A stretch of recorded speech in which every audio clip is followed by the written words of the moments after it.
Hi, my name is Laura. I am a fascial manipulation provider here at the Human Garage.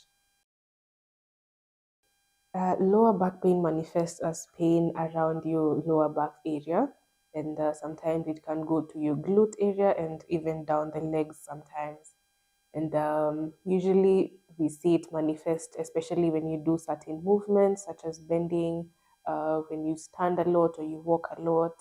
Um, some people experience this back pain when they're turning. Yeah, so various movements. What causes back pain? So we have several things that cause back pain, and we're going to talk about this. We have seven causes that are here on this board. For example, we have degenerated disc, and usually this is something that happens to so many people, especially after middle age. Okay, for example, we have a normal disc here, and then we have a disc that has gone through degeneration, and you can see that this is much wider than the one that is degenerated. And so, usually, what happens when you have this is that sometimes the opening for the nerve that's coming out is compressed. So, you find that the nerve is compressed, and then you start to get.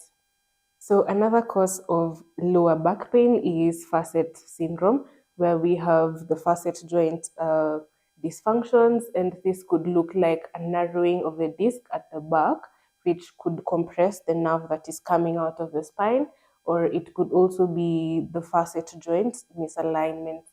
And then another cause of lower back pain is spondylolisthesis, and usually this is where we have a vertebra that slips out of the position that it should be in. So the fourth cause of lower back pain that we'll talk about is transitional vertebra, which is an anatomical variation. And sometimes you might find that an individual has either 4 or 6 lumbar vertebra instead of 5 normal lumbar vertebra.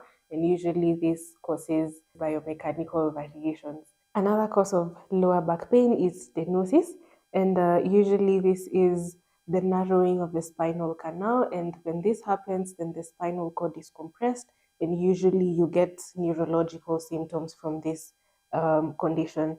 So another cause is subluxation, and usually this is where we have a misalignment in the vertebra, and when you have this misalignment, then you get compression of the nerves.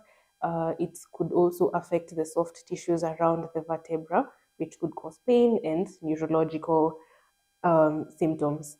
And then we have tropism, and usually this is where the facets of the vertebra face a different direction from the one above or the one below.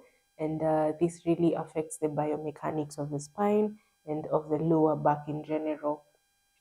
So something common about lower back pain, regardless of the cause, is a lot of tension and the altered biomechanics of the spine and the muscles of the lower trunk.